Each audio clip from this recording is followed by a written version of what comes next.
Keputusan Indonesia untuk bergabung dengan New Development Bank (NDB) menimbulkan berbagai pertanyaan mengenai manfaat dan risikonya bagi perekonomian nasional. Pemerintah mengklaim bahwa langkah ini akan membuka akses pendanaan baru dan mempercepat pembangunan infrastruktur. Namun, di balik klaim tersebut, ada sejumlah aspek yang perlu dikaji lebih dalam. Sebagai anggota NDB, Indonesia diwajibkan memberikan kontribusi finansial yang cukup besar. Pemerintah menyebut bahwa pembayaran dapat dilakukan dalam 7 tahun, tetapi belum ada transparansi mengenai besaran dana yang harus disetor. Tanpa informasi yang jelas, sulit bagi publik untuk menilai apakah investasi ini benar-benar sebanding dengan manfaat yang akan diperoleh. Selain itu, keanggotaan di NDB dikatakan dapat membuka peluang pendanaan baru untuk berbagai proyek pembangunan. Namun, tanpa penjelasan rinci mengenai proyek apa yang akan didanai dan bagaimana mekanisme pendanaannya, janji tersebut hanya menjadi sekadar retorika tanpa kepastian realisasi. Jika tidak hati-hati, keputusan ini justru berpotensi meningkatkan ketergantungan Indonesia pada lembaga keuangan internasional, yang dalam jangka panjang dapat mengurangi kemandirian fiskal dan menambah beban utang negara. Keputusan untuk bergabung dengan NDB juga tampaknya diambil dalam waktu singkat setelah adanya undangan dari Presiden NDB Dilma Vana Rousseff. Hal ini memunculkan pertanyaan apakah pemerintah telah melakukan kajian mendalam mengenai dampak jangka panjang dari keanggotaan ini, ataukah langkah ini lebih didorong oleh faktor politis daripada pertimbangan ekonomi yang matang. Sebagai alternatif, Indonesia seharusnya mempertimbangkan sumber pendanaan lain yang lebih transparan dan tidak berisiko menjerat negara dalam ketergantungan finansial. Penguatan sektor investasi domestik, optimalisasi penerimaan pajak, serta efisiensi dalam pengelolaan anggaran negara bisa menjadi langkah yang lebih berkelanjutan dibandingkan dengan mengandalkan pinjaman dari lembaga internasional. Bergabung dengan lembaga keuangan internasional tentu memiliki potensi manfaat, tetapi tanpa kajian yang matang dan transparansi dalam pengambilan keputusan, langkah ini dapat menjadi beban baru bagi perekonomian nasional. Pemerintah perlu memastikan bahwa setiap kebijakan yang diambil benar-benar memberikan dampak positif bagi rakyat, bukan hanya mengikuti tren global tanpa perhitungan yang cermat. Keputusan Indonesia untuk bergabung dengan New Development Bank (NDB) menimbulkan berbagai pertanyaan mengenai manfaat dan risikonya bagi perekonomian nasional.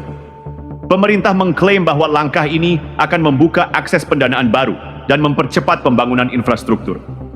Namun, di balik klaim tersebut, ada sejumlah aspek yang perlu dikaji lebih dalam. Sebagai anggota NDB, Indonesia diwajibkan memberikan kontribusi finansial yang cukup besar. Pemerintah menyebut bahwa pembayaran dapat dilakukan dalam 7 tahun, tetapi belum ada transparansi mengenai besaran dana yang harus disetor. Tanpa informasi yang jelas, sulit bagi publik untuk menilai apakah investasi ini benar-benar sebanding dengan manfaat yang akan diperoleh. Selain itu, keanggotaan di NDB dikatakan dapat membuka peluang pendanaan baru untuk berbagai proyek pembangunan. Namun, tanpa penjelasan rinci mengenai proyek apa yang akan didanai dan bagaimana mekanisme pendanaannya, janji tersebut hanya menjadi sekadar retorika tanpa kepastian realisasi. Jika tidak hati-hati, keputusan ini justru berpotensi meningkatkan ketergantungan Indonesia pada lembaga keuangan internasional, yang dalam jangka panjang dapat mengurangi kemandirian fiskal dan menambah beban utang negara. Keputusan untuk bergabung dengan NDB juga tampaknya diambil dalam waktu singkat setelah adanya undangan dari Presiden NDB Dilma Vana Rousseff. Hal ini memunculkan pertanyaan, apakah pemerintah telah melakukan kajian mendalam mengenai dampak jangka panjang dari keanggotaan ini, ataukah langkah ini lebih didorong oleh faktor politis daripada pertimbangan ekonomi yang matang. Di sisi lain, Menteri Pertahanan Prabowo Subianto yang juga memiliki pengaruh besar dalam pemerintahan perlu memastikan bahwa keputusan ekonomi yang diambil tidak justru melemahkan kedaulatan nasional. Sebagai salah satu tokoh politik yang vokal mengenai ketahanan ekonomi dan pertahanan negara, Prabowo diharapkan turut serta dalam memastikan bahwa kebijakan ini tidak menjerumuskan Indonesia ke dalam ketergantungan finansial yang berisiko. Sebagai alternatif, Indonesia seharusnya mempertimbangkan sumber pendanaan lain yang lebih transparan dan tidak berisiko menjerat negara dalam ketergantungan finansial. Penguatan sektor investasi domestik, optimalisasi penerimaan pajak, serta efisiensi dalam pengelolaan anggaran negara bisa menjadi langkah yang lebih berkelanjutan dibandingkan dengan mengandalkan pinjaman dari lembaga internasional. Bergabung dengan lembaga keuangan internasional tentu memiliki potensi manfaat, tetapi tanpa kajian yang matang dan transparansi dalam pengambilan keputusan, langkah ini dapat menjadi beban baru bagi perekonomian nasional. Pemerintah perlu memastikan bahwa setiap kebijakan yang diambil benar-benar memberikan dampak positif bagi rakyat, bukan hanya mengikuti tren global tanpa perhitungan yang cermat. Lebih jauh penting untuk melihat bagaimana negara-negara lain yang telah lebih dulu menjadi anggota NDB mengalami dampaknya. Dengan demikian, Indonesia dapat belajar dari pengalaman mereka dan mengambil keputusan yang lebih tepat demi kesejahteraan bangsa. Keputusan Indonesia untuk bergabung dengan New Development Bank (NDB) menimbulkan berbagai pertanyaan mengenai manfaat dan risikonya bagi perekonomian nasional. Pemerintah mengklaim bahwa langkah ini akan membuka akses pendanaan baru dan mempercepat pembangunan infrastruktur. Namun, di balik klaim tersebut, ada sejumlah aspek yang perlu dikaji lebih dalam.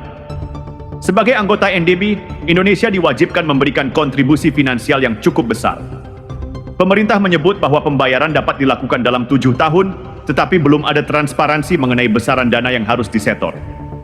Tanpa informasi yang jelas, sulit bagi publik untuk menilai apakah investasi ini benar-benar sebanding dengan manfaat yang akan diperoleh. Selain itu, keanggotaan di NDB dikatakan dapat membuka peluang pendanaan baru untuk berbagai proyek pembangunan.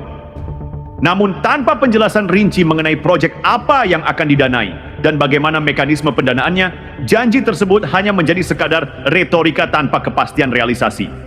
Jika tidak hati-hati, keputusan ini justru berpotensi meningkatkan ketergantungan Indonesia pada lembaga keuangan internasional, yang dalam jangka panjang dapat mengurangi kemandirian fiskal dan menambah beban utang negara.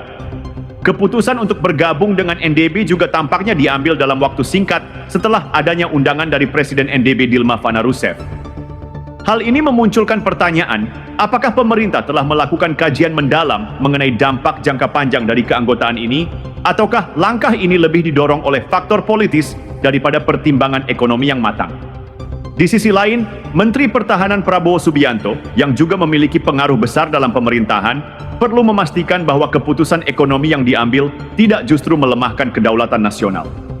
Sebagai salah satu tokoh politik yang vokal mengenai ketahanan ekonomi dan pertahanan negara, Prabowo diharapkan turut serta dalam memastikan bahwa kebijakan ini tidak menjerumuskan Indonesia ke dalam ketergantungan finansial yang berisiko.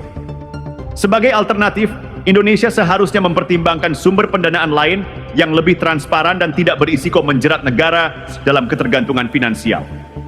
Penguatan sektor investasi domestik, optimalisasi penerimaan pajak, serta efisiensi dalam pengelolaan anggaran negara bisa menjadi langkah yang lebih berkelanjutan dibandingkan dengan mengandalkan pinjaman dari lembaga internasional. Bergabung dengan lembaga keuangan internasional tentu memiliki potensi manfaat. Tetapi tanpa kajian yang matang dan transparansi dalam pengambilan keputusan, langkah ini dapat menjadi beban baru bagi perekonomian nasional. Pemerintah perlu memastikan bahwa setiap kebijakan yang diambil benar-benar memberikan dampak positif bagi rakyat, bukan hanya mengikuti tren global tanpa perhitungan yang cermat. Lebih jauh penting untuk melihat bagaimana negara-negara lain yang telah lebih dulu menjadi anggota NDB mengalami dampaknya. Beberapa negara seperti Brasil dan Afrika Selatan telah menerima pendanaan dari NDB, tetapi apakah hasilnya benar-benar sesuai harapan?